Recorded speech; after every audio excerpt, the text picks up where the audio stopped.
Megastar Shakib খানের upcoming cinema 'Rockstar' এর biggest exclusive update দেবো তোমাদেরকে এখন শুটিং কেন্দ্রিক। তবে এই ভিডিওটা শুরু করার আগে আমি একটা কথা বলতে চাই, সামহাউ আমার এটা মনে হচ্ছে যে 'রকস্টার' টিম কিন্তু একদম পারফেক্ট টাইমে ছবিটাকে র‍্যাপ আপ করতে পারবে এবং সুন্দরভাবে পোস্ট প্রোডাকশনের দিকে সময় দিতে পারবে এবং এই সিনেমাটার খুব সম্ভবত প্রমোশনও খুব ভালো হবে। শোনো, একটা বিষয় আমাদের বুঝতে হবে, যে সিনেমার শুরু থেকে ধারাবাহিকতা খুব ঠিকঠাক থাকে, সেই সিনেমাটা গুছিয়ে কাজ করতে পারবে, এরকম একটা আশা তো আমরা দেখতেই পারি। বিগেস্ট এক্সক্লুসিভ আপডেট যেটা দেবো সেটা হচ্ছে, তোমরা কি এটা জানো যে অলরেডি গতকালই মালয়েশিয়ার পোরশন কমপ্লিট করে ফেলেছে রকস্টার টিম? ইয়েস, তাদের কমপ্লিট করার কথা ছিল কিন্তু ২৯ তারিখ মানে আজকে 29th, এবং মেগাস্টার শাকিব খান 29th-এর রাতে বা 30th-এ বাংলাদেশে ফিরবেন এবং রকস্টার টিম ফিরবে, এরকমই একটা কথা ছিল। বাট মেগাস্টার শাকিব খান এত সুন্দর শট দিয়েছেন, neat and clean. Director already একদিন আগেই মালয়েশিয়ার পোর্শন কমপ্লিট করে ফেলতে পেরেছেন, এবং মালয়েশিয়াতে যে পোর্শনগুলো শ্যুট হলো ম্যাক্সিমাম শ্যুট হলো মেগাস্টার শাকিব খানকে কেন্দ্র করে।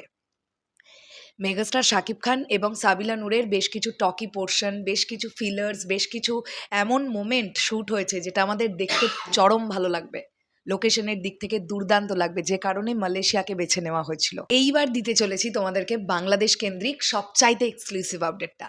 সেটা হচ্ছে রকস্টার টিম আগামী মাসের ৫ তারিখ থেকে বাংলাদেশের পোর্শন শুরু করবে, এরকমই জানতে পারা যাচ্ছে।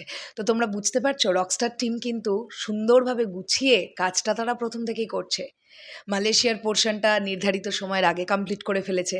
তারপরে নেক্সট মান্থের ৫ তারিখ থেকে যদি বাংলাদেশে শ্যুট শুরু করে, যদি আমি ধরে নিলাম টোটাল ১ মাস কি ১ মাস ১০ দিনের শ্যুটও থাকলো, তারপরেও কিন্তু তাদের কাছে একটা সুন্দর সময় থাকবে যেটাতে তারা পোস্ট প্রোডাকশন করতে পারবে বা ছবির প্রমোশন করতে পারবে। এটা অবশ্যই আমাদের একটা চাওয়া, সেটা হচ্ছে মেগাস্টারের ছবি নিয়ে যেন হচপচ হচপচ না করা হয়, একটু সময় নিয়ে ছবিটাকে সুন্দরভাবে মেকিং করা হোক, তাহলে আর ছবিকে কন্ট্রোভার্সির মুখে পড়তে হয় না। এটা আমাদের একটা চাওয়া থাকবে production house and director Ajman রুশোর কাছে। তবে আমার মনে হচ্ছে রকস্টার দারুণ একটা কিছু করবে। শেষ করলাম ভিডিওটা। কেমন লাগলো এই এক্সক্লুসিভ আপডেটটা অবশ্যই কমেন্ট সেকশনে জানাবে, আর যদি ভিডিওটা ভালো লেগে থাকে তাহলে আমাদের ইউটিউব চ্যানেলটা এক্ষুনি সাবস্ক্রাইব করে দাও আর বেল বাটনটাও প্রেস করে দাও, কারণ আমরা কিন্তু ৪ লক্ষ সাবস্ক্রাইবারের দোরগোড়ায় আছি। তোমাদের ভালোবাসা পেলে খুব তাড়াতাড়ি আমরা ৪ লক্ষে পৌঁছে যাব। আর ফেসবুক থেকে যারা দেখছেন বা দেখলেন, প্লিজ আমাদের পেজটাকে ফলো করে দিয়ে যাবেন। টাটা।